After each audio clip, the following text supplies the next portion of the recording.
the phenomena of the unseen, but the language that we presently use doesn't serve our psychology any justice to describe the unseen realm.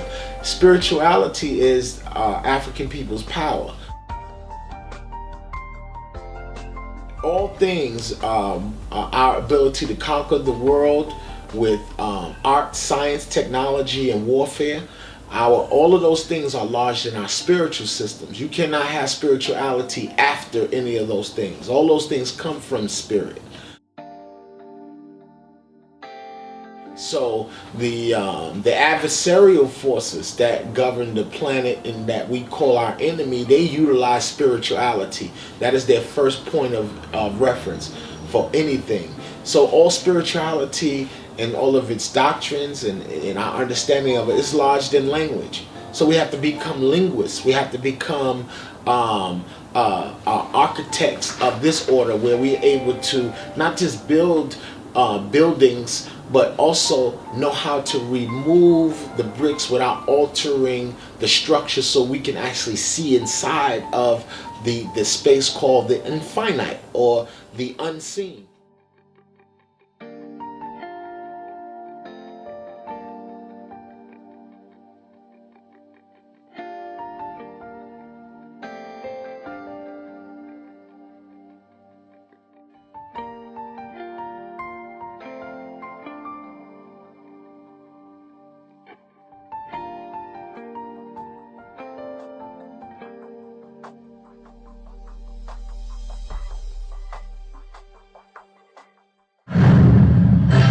And now, a feature presentation. And unseen is what physics right now. The biggest thing in science right now is the Higgs particle, or the particle that they've been using CERN to smash particles together to see the bosons. Yeah, the Higgs boson, to actually see the God particle that they're calling it. And science or physics, it only exists with the evidence of what they call empirical evidence. And empirical evidence are things that you can measure realistically in the realm of observation. So it's very interesting that they've come to the realization that there is no such thing. You know, they're trying to say that there's no such thing as the Higgs particle, and they're calling it darkness and dark matter. And it's very interesting that the Western psychology, in the form of Eurocentric thinking, it can only qualify existence and if it sees it, you know. And you can find that clause in Western psychology deeply enlarged in the language that you and I speak. And the reason why my emphasis has always been on Kabbalah and Judaic mysticism is because I am not naive, nor am I ignorant to the fact that we live in Jewish culture. We are dominated by Judaic culture in the ecclesiastic context, and the historical and non-historical approaches to understanding the Bible. So it's very significant for me to put the cart behind the horse in order for me to make a travel forward. Unfortunately, many people like the cart in front of the horse and wonder why there's no forward modality. To get forward, we have to understand where we're at, where we came from, and our potential to move forward. So if we understand where we're at in the social construct, understand the underpinnings and the structures of why our society, why do we utilize a sheriff? Why is the sheriff a significant factor in law? Why do police wear stars? Why are stars called stars? Why do people say words like this, good luck? What does good luck have to do with anything? Why do they name products and things after stellar configurations? Why do we wear gods on our clothing and the names of our different attire and all of that? All of this comes from a tradition that got into the modern realm via a religious upheaval.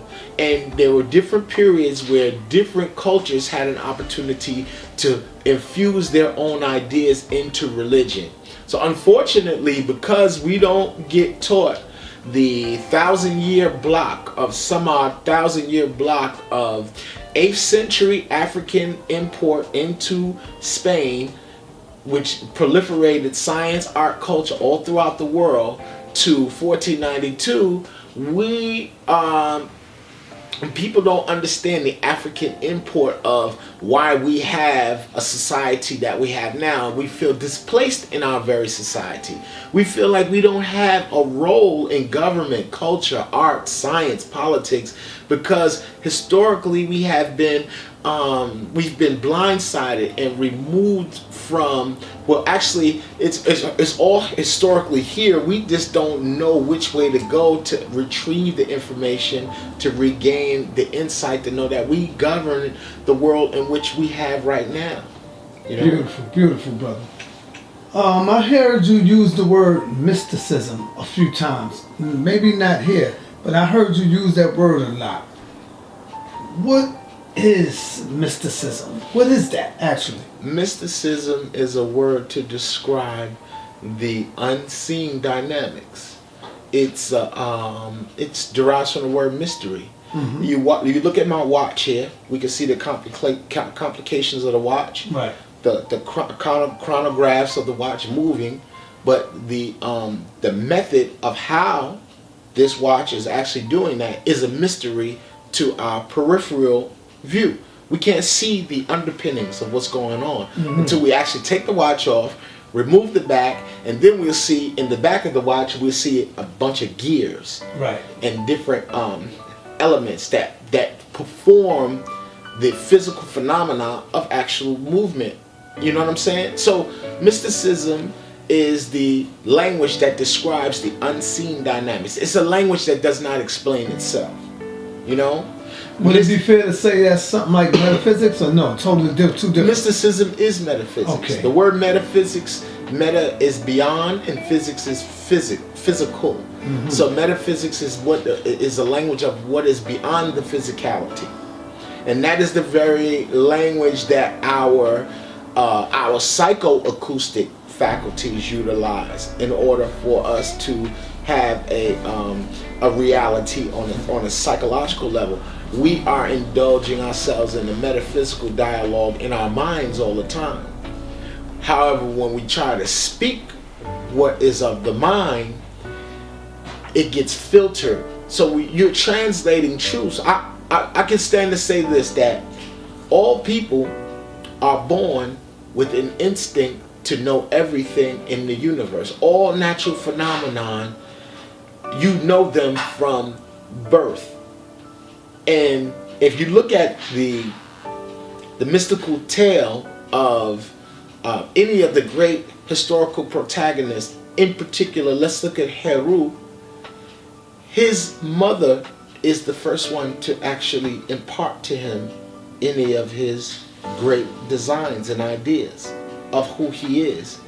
And the modality of communication is nurturing. You heard? Mm-hmm. So all of us have the ability to know everything in the universe, but it is a method of nurturing which coaxes that ability for you to have what is one of the words that is used throughout the Bible, is very, it's never really often explained, and it is the very crux of the Bible. You can find the most significant prophetic figures have this name or this title associated with them, and the word is called Doth. And the word Doth means to know. It means knowing. So it's a faculty that they attribute to specific or particular bloodlines. So you're almost born knowing everything. Now what happens is, as you develop, your psychology begins to become calcified by the regimented lifestyle of adulthood and worrying about mundane modalities of existence. So your all-knowingness, as they give you more language that gets away from spirit, and it becomes the language of commercial affairs, putting you on calendar systems. Your mind is not even exercised in those places to actually tap into the unseen.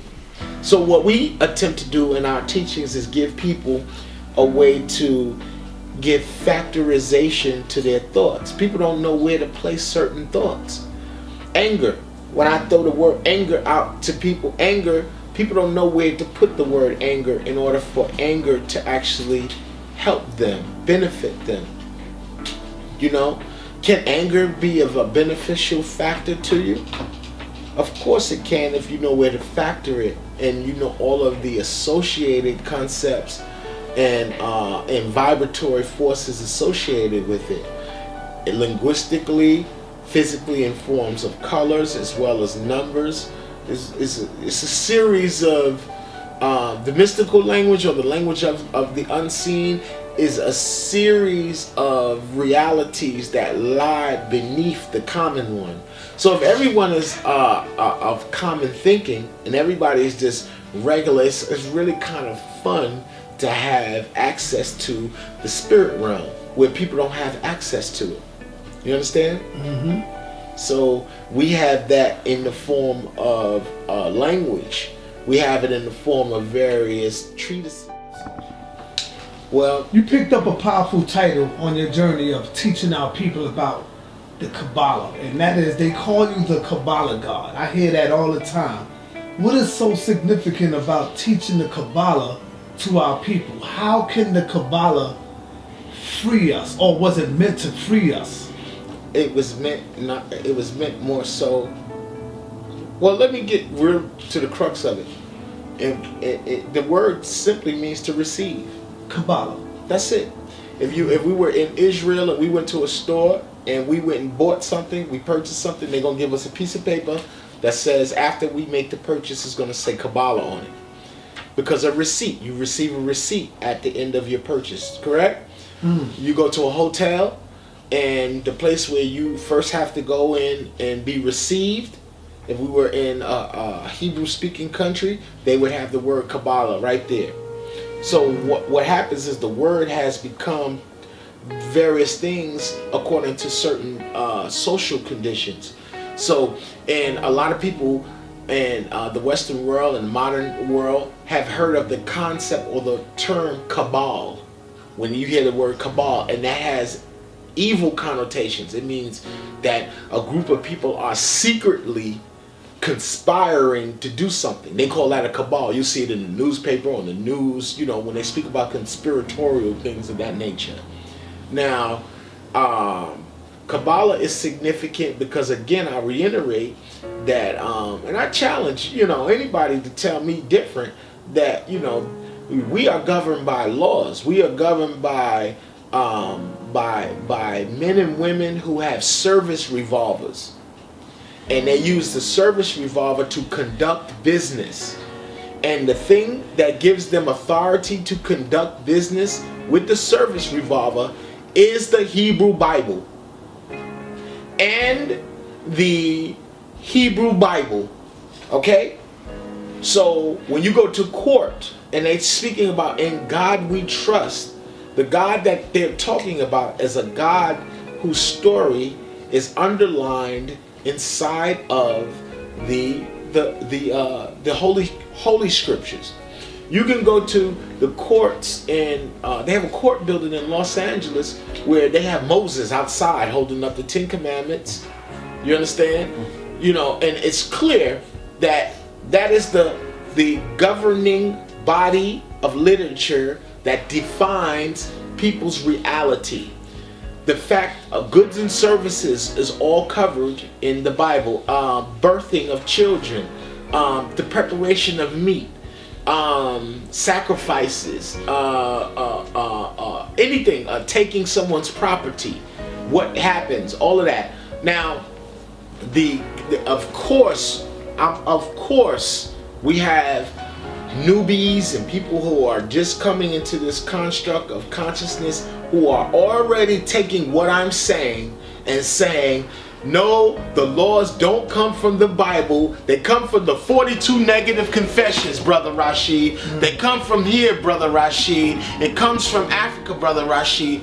And you are very correct in your statement. However, you have removed a large block of time from the middle of our ancestral greatness to where we're at now. And there's a block of time that the one that you don't acknowledge, where there were so many social upheavals and so many things that occurred, that because of you removing that block, now I don't have access to any of my ancient stories. You understand? I have no access to my ancient stories. I have no access to them because I don't have a linguistic or psychological bridge to actually understand the Medunater. The people do not understand when you try to take an ancient language and translate it into modern English, it is impossible. You understand what I'm saying, Sanetta? Linguistics requires bridges to understand them. The bridge which connects us to the Medu is the psychology lodged within the spiritual systems and the mystical stories lodged in the Bible. If you find, you can show me any story or significant unfolding narrative in the Old Testament has its origins within the psychology of African people. English-speaking African Americans who speak exclusively English have no access whatsoever to the power of their ancestors' psychology, because they don't have the bridge to get to the corpus of where it is housed. Okay. Now, when you have the Bible, and I'm approaching, and I'm reading it, and I'm approaching it, and I'm challenging the language, and when I go, forget the English, and when I go and I'm looking and I see that they using sounds that sound like asar, when they're using ast means substance, it means tree, it means wood in the Bible. You heard? These are tree, substance, wood are all stories associated to Aset in the ancient psychology. You heard? When I see that every time they use the word Ra in the Bible, it means something, they say it means wickedness, something evil, something to stray away from. So this, what, you know what this does for me? It shows me that there was in the narrative a specific time where whoever took place in writing this book either had an aversion to the sun, where the sun was not kind to them and or their psychology, or these were comprised of a priesthood who wanted to make the people stray away from sun worship. So the proverbial word Ra that we use, or Re, which we still use as it correlates to anything that deals with light. Camera, you shooting this on a camera, right? Anything that has or Ra in it, Ari, a dictionary. You heard? Diction, speaking, Ari is light. Ari is the lion. Ari is the lion. The lion is the Ari. The lion is associated with the solar worship. Solar, R. You see, I have soul, right, and then I have R as the ending suffix. You know what I'm saying? So linguistically, if nobody ever gave you those instructions or taught you effectively, like in school, that A is not just A. A does not just mean A is for apple. A is a function. A is a modality. The sound A is a modality of a physical experience. It describes coming into existence. You have to say the sound A, you have to emanate from your innards. You have to go, ah. I just described a function. But when I go like this, the next letter after A is what? B, and I go B. Where I have to take my lips and I go like this, B. I have to hold air and sound and then pronounce B. like that. So I have to shorten the with my lips, and I have to go B. That describes a function. That function means in language. So anytime you see a letter B in front of anything, it describes that it is what is behind the B means inside of that. So when you have words like begin, like let's begin. When we remove the B, we have gin. So where does gin come from? Gin comes from words like Genesis. And the Genesis is what? The beginning of something, right? So how appropriate to name the first book, or have the first word or series of sentences, words in the first sentence to say in the beginning. It's really Rashid, because they're saying that the word Rashid, and here we go again with the God's name. God's name is in the first word of the Bible, and it's saying in Ra Shith, and the word Shith comes from the word set, you heard, or suit, and it means the garment. It means the garment or the gift. So it's saying in Ra's garment, or in light of gift, or in the manifestation of light do all things begin. But that's nothing that I can just relay to anybody to answer your question. This is what Kabbalah is. For you to sit there and be like this, you are Kabbalah God now. You are receiving the message. Powerful, brother. I remember seeing you one time in Brooklyn. I think we was at LIU, and you had on the Moorish fez. So I took it as you are a follower or a student of the Moors. Are you still a practitioner of the Moors? Do you still study the Moors and the Moorish laws and stuff like that? Well, I acknowledge the Moors as having a great deal of responsibility for formatting our culture, and having a great deal to do with educating the world as we know it. As far as it being kind of like a religious or a group think conceptualization, I don't subscribe in that manner. I have Moors who have shown me brotherhood, and I reciprocate that to them as well. Shout out to my brothers and sisters in Chicago. That's where you really experience that Moorish love. You know what I'm saying? Louisville, Kentucky. Shout out to them, to my Grand Sheikh there. I appreciate the camaraderie and the acknowledgement of that as being a system of culture. And it's something very interesting here. We are in a unique situation globally. We can't go anywhere throughout the world and subscribe to ideology where it just any type of ideology we would like to. The fact that you can be in America and you can claim a spiritual system of any kind you want is something unique, and it's something that the Moors created. The whole ideology of having a diplomatic or democratic environment where people could just, indulge themselves, castigated, that's something, or abused or trampled by the monarchy, is something that was, this is a genius thing. The culture as we know it, the city complex, having thousands of people in a city at the same time governing themselves and living in quarters and stuff like that. It's a genius thing.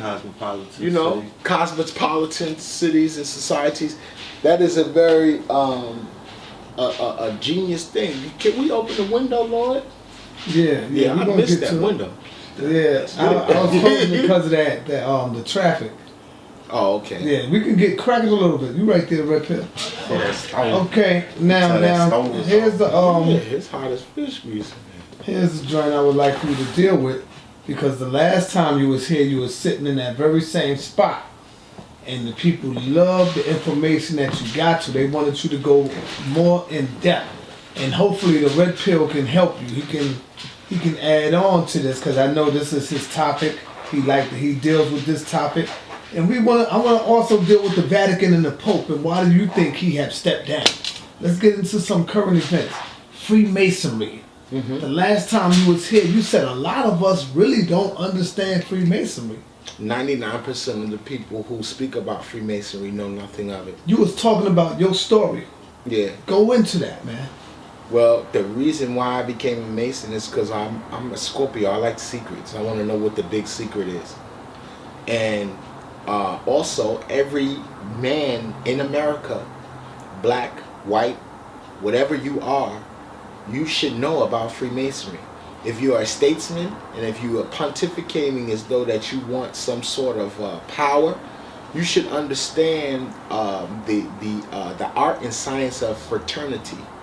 You understand? And you should also be able to indulge yourself in a terse overview of what it requires to get people, several thousands, if not millions of people on the same page.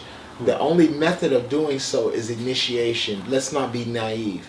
You cannot get a group of people, small or large, to do the same thing regimented without creating a through line within their psychology.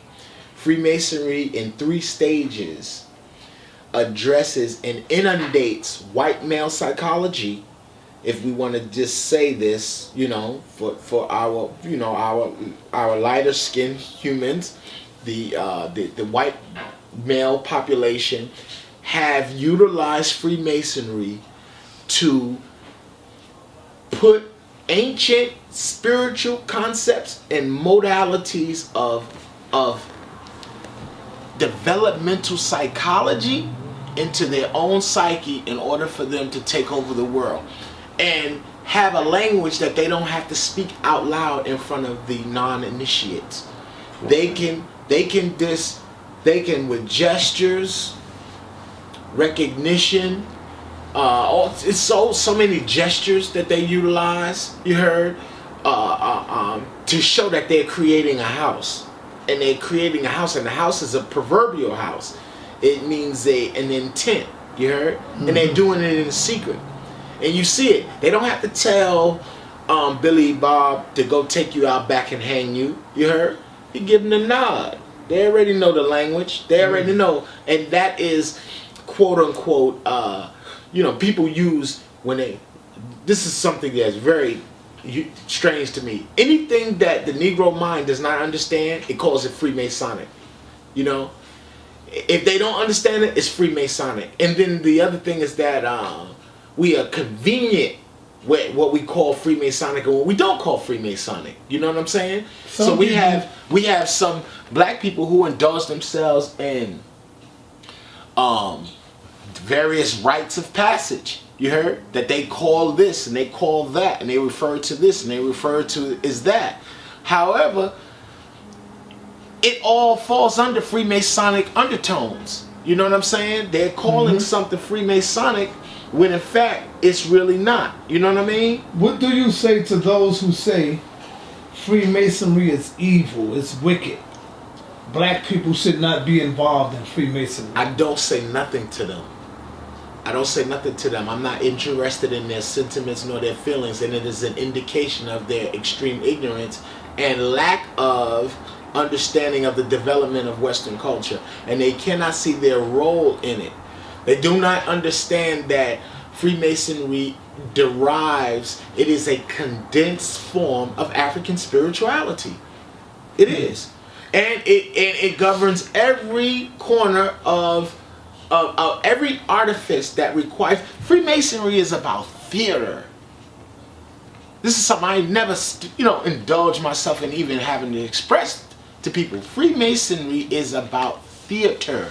It is about the theatrical performance. It is about the ritual performance and the utilizing pomp and circumstance to develop your psychology. And why, when Caucasian males do things to improve their psychology, is it evil, but we don't use these methods? We say that they're not ours, but we don't have a replacement or a method to utilize of our own. You understand? Your babies and their children, your babies, out in the running around in them streets, their Freemasonry is called the Crips and the Bloods. You understand? That's what their Freemasonry is. Right. Their Freemasonry, they sex in the girls. That's their Freemasonry. Right. You heard? They sex them in. You heard? You want to be down with the set? You gotta smash the homie. You heard? To get in the set. The brothers, they gotta get beat. You heard? They beat them in. You get beat in and beat out. You understand? You understand? So that's their alternative if you don't have one for them.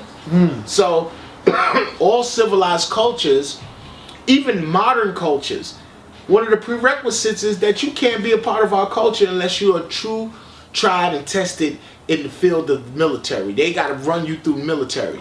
And in the military, you know what they do in the military? They galvanize, they haze everybody. And they constructed your consciousness in such a way that they correlate your genitals as a weapon of war. You heard? Where you weaponize your genitals because, in fact, the African, the African sexuality is like an atomic bomb to the rest of the world. If we were to unleash it, you heard? We could genetically annihilate the entire planet. You understand? So they attempt to weaponize, they attempt to create a psychological situation where where they galvanize your response mechanism to how you perceive yourself in the procreative realm. So another thing is they create a skittish, especially in the Marines. The Marines are responsible for pushing out 20,000 annually, 20,000 humans who kill other humans. You understand that? So how do they create an environment where 20,000 humans are willing to kill other humans? Now, this is a study that they did in World War, I believe, 1 or 2, where they found that the men were not shooting at the enemy. The men were shooting above the heads of the enemies. Okay? And they were wondering, well, why is it that these men are not shooting at their targets? Because the human, all humans, white, black, brown, or whatever, do not naturally have an inclination, thank you, beloved, do not have a natural inclination inside of themselves to bring harm and hurt to another. And I know some people are going to say, well, white folks is born that way. White folks is born ready to kill. That is not the truth, because they had to be systematically trained in Greece to stab pigs in order to get them ready to battle, because they did not have it intrinsically in them to stab and kill things. You understand? So